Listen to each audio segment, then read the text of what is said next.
This is Ryan Elliott for Boxing Social in association with Bedford. It's press conference day here in Tampa with me, kitted out, Anthony Taylor. Anthony, been a while since we had you on. How are you? You seem to enjoy that today. I'm feeling good. I'm on a 2-fight winning streak in boxing. I'm fighting Chris Avila this Saturday, and I'm looking to extend my boxing streak to 3 wins in a row.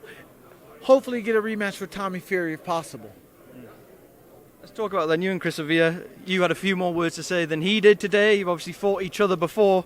Were you unsurprised that he was kind of a bit unwilling to trade verbal up there? He's not too intelligent, not to spit dirt in someone's face, but I kind of expect that from like the last time he did. It was similar to Tommy Fury, but the outcome is going to be different with my hand being raised for victorious. Let's talk about then. We're obviously Boxing Social. We don't really cover MMA too much. You guys have fought before in the octagon though. You came away from that with a W, but there was altercations afterwards, and I understand a bit of a rivalry built from there. Can you just explain to those that might not have seen what actually happened? After the win over Chris Avila in MMA backstage, Nate Diaz didn't like the fact that I beat his best friend. Me and Nate got into the altercation. Him and his group tried to jump me. And ever since then, the whole beef of the Diaz Army versus Team Body Shop became one. And we're just looking to continue that winning streak to 2-0. Nate is here this week. Have you seen him yet? No, I have not seen Nate, thank God, because if I see Nate, it's on. If you win this, is that a fight that you'd be after? I mean, potentially. Maybe if I do go to the UFC, I have Jake Paul in my corner. Who knows?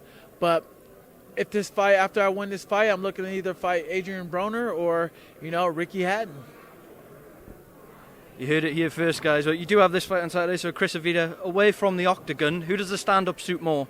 Absolutely me. I definitely outstruck him in the first time we had the first exchange. Just to go back to the Tommy Fury fight, if we're being honest here, a lot of people weren't even giving you a chance of getting out the first round. You went the 4 rounds with him. How much did you learn from that? I learned a lot. I learned the true balance of my distance and my range. I learned that what I could have done better, and I adapt from that fight. And now I'm here to showcase what I've learned from that last fight and my last 2 previous wins. You have been down to Mexico. That's where a lot of young pros, particularly in boxing, go down and learn their craft and do it away from the cameras. You've got the 2 wins. What was that experience like going down there and continuing your learning? Man, it was tough, man. Them guys were a lot harder than Tommy. They were just gritty. I fought a guy who was 1-0, who was just gritty and tough. And I really had to just really grind it out. But I got the victory, and I learned a lot from that. I polished up my skills, and I know I'm not one of those young gun fighters. I'm 32 years old, but I'm planning on becoming a world champion in boxing eventually.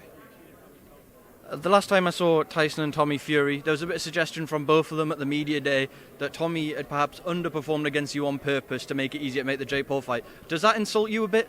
No, it insults his whole family, because any idiot would definitely underperform in a real sport that you could potentially die. This is not like MMA where a mismatch is there.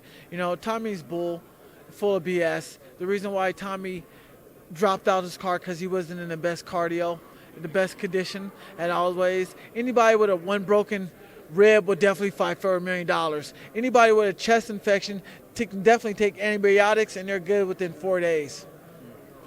Jake said he wasn't so surprised by the pullout. Tyron Woodley was training. He wasn't surprised. Were you?